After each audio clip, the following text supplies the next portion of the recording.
আসসালামু আলাইকুম রহমতুল্লাহি ওবরাকাত।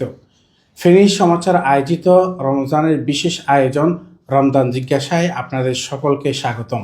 আমাদের এই প্রোগ্রামটি স্পন্সর করেছেন স্মার্টল্যান্ড।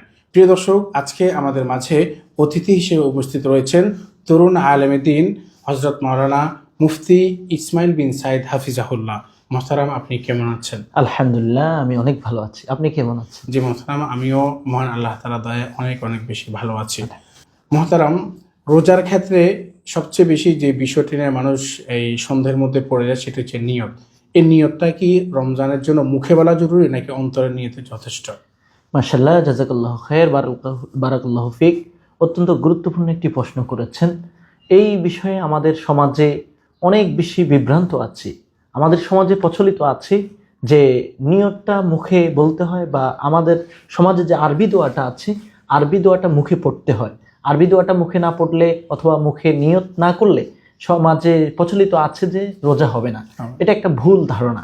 বরং নিয়ত হচ্ছে অন্তরের সাথে সম্পর্ক। অন্তরে সংকল্প করার দ্বারাই নিয়ত হয়ে যাবে। এমনকি কিতাবের মধ্যে আসছে, ফিকহের কিতাবগুলোতে আসছে যে কোনো ব্যক্তি যদি সাহরি খাওয়ার সময় রোজার নিয়তে সাহরি করে, তারপরেও তার রোজা হয়ে যাবে ইনশাআল্লাহ। রোজা রেখে অনেকে অনেক কাজের জন্য অনেক দূরে সফর করা লাগে। তো এই ক্ষেত্রে সফর অবস্থা রোজার মাসালা কি? রোজা কি রাখবে নাকি যদি ভাঙে তাহলে ভাঙার সুরটা কিভাবে হবে? গুরুত্বপূর্ণ একটি প্রশ্ন করেছেন। সফরে রোজা রাখার হুকুম কি? শরঈ সফরে রোজা না রাখার অনুমতি ইসলাম দিয়েছে, যাকে আমরা রুখসত হিসেবে জানি।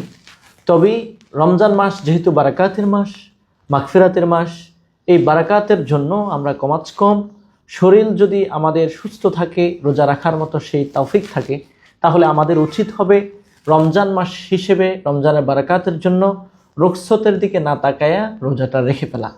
এখন এই রোজা না রাখার বিষয়টা অনেকে এভাবে উপস্থাপন করে যে সফরে রোজা রাখবে না। তাহলে এভাবে উপস্থাপন করার দ্বারা একটা সমস্যা হয় যে অনেকে মনে করে সফরে রোজা রাখার পরেও ভেঙে ফেলা জায়েজ আছে। না, এরকম কোনো অনুমতি ইসলামে নাই। রোজা যখন রোজা রেখে সফরে গিয়েছে অথবা সফরে যাওয়ার পরে রোজা রেখেছে, তখন কিন্তু ভাঙার অনুমতি ইসলাম দেয় নাই। আর যদি সফরে বাইর হয়, অসুস্থতা বা অশান্তি লাগে, তো শরীয়ত তাকে অনুমতি দিয়েছে সে রোজা না রাখলেও চলবে, তবে এই রোজার পরবর্তীতে কাজা করতে হবে। আপনি যে মাসালাটি বলেছেন এটা কি স্বাভাবিক সফরের ক্ষেত্রে নাকি শরঈ সফর? আর এমনি স্বাভাবিক কেউ ব্যবসাকে কেন্দ্র করে ব্যবসার উদ্দেশ্যে দূরে সফর করেছে বা ব্যক্তিগত পারিবারিক কাজে, এই ক্ষেত্রে কি একই মশালা? ব্যবসার কাজে বা পারিবারিক কাজে এগুলো তো শরীয়তের অনুমোদন আছে, কিন্তু গুনাহের কাজে সফর করলো তাহলে ওই সফর হিসাবে ধরা হবে না। সুতরাং রোজা অবস্থায় অনেকে গীবত করে থাকে, আবার অনেকেই ঝগড়া ফাসাদের মধ্যে লিপ্ত হয়ে যায়। এই যে দুইটি ঘৃণিত কাজ, গীবত এবং হচ্ছে ঝগড়া, এই দুইটা যদি কোনো রোজাদার ব্যক্তি করে, এই ক্ষেত্রে কি এই দুইটা বিষয় তার রোজার উপর কোনো প্রভাব ফেলবে কিনা? হ্যাঁ, অত্যন্ত চমৎকার প্রশ্ন। আমাদের সমাজে আমরা রোজা রাখি, রমজানে রোজা রাখি, কিন্তু এর মাঝখানে অনেকগুলো গুনাহ আমাদের হয়ে যায়। তার মধ্যে একটি গুনাহ বেশি হয়, সেটা হলো গীবত করা, অন্যের পিছনে পরনিন্দা করা, তারপর মিথ্যা বলা, আরও বিভিন্ন গুনাহের কথা আসছে হাদিসে। এই সমস্ত গুনাহগুলো হয়ে যায়।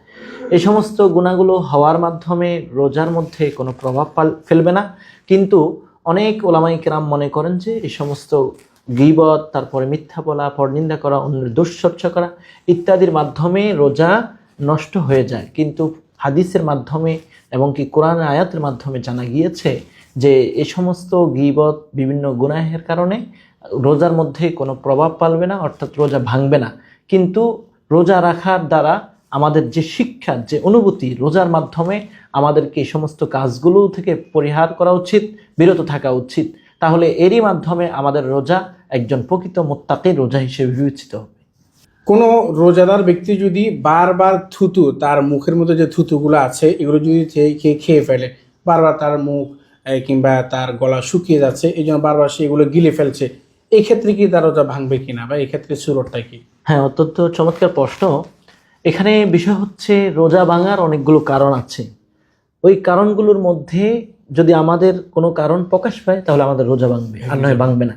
তো ওই হিসাবে থুতু খাওয়া বা কফ যেটা আছে এগুলো গিলে ফেলার দ্বারা রোজা ভাঙার কথা নাই হিসেবে রোজা ভাঙবে না। ভাঙবে না। তবে ফিকহের কিতাবে বিশেষ করে ফতোয়া বাজ্জাজিয়াতে এসেছে, মারাকিউল ফালাতেও এসেছে যে কোনো ব্যক্তি যদি থুতুকে অনেকগুলো জমা করে এরপর একসাথে গিলে খায় তাহলে এটা মাকরু হবে, কারণ এর মাধ্যমে রোজাকে তার কাছে কষ্টদায়ক মনে হয়। অথচ ইসলাম সহজ করেছে, ইসলাম সবার জন্য ইনসাফ ভিত্তিক একটা ধর্ম দিয়েছে, এজন্য আমরা এইভাবে না করাই উত্তম হবে। রোজা অবস্থায় কোনো ব্যক্তি যদি ধূমপান করে এই ক্ষেত্রে কি তার রোজা ভাঙবে কিনা, যদি ভাঙে তাহলে কি কাজা কাফার উভয়টা আদায় করতে হবে নাকি শুধুমাত্র কাজা আদায় করতে হবে? হ্যাঁ, অত্যন্ত গুরুত্বপূর্ণ একটি প্রশ্ন করেছেন। দেখুন, রোজা অবস্থায় এক বিষয় আর এমনিতে ধূমপানের বিষয় যেটা আসছে, ধূমপান এটা শরীয়তের দৃষ্টিকোণ থেকে একটি নিষিদ্ধ বিষয়। এমনকি স্বাস্থ্য আমাদের ভালো থাকা এটা ইসলাম চায়। এই স্বাস্থ্যের জন্য বড় ক্ষতিকর একটা জিনিস হলো ধূমপান করা।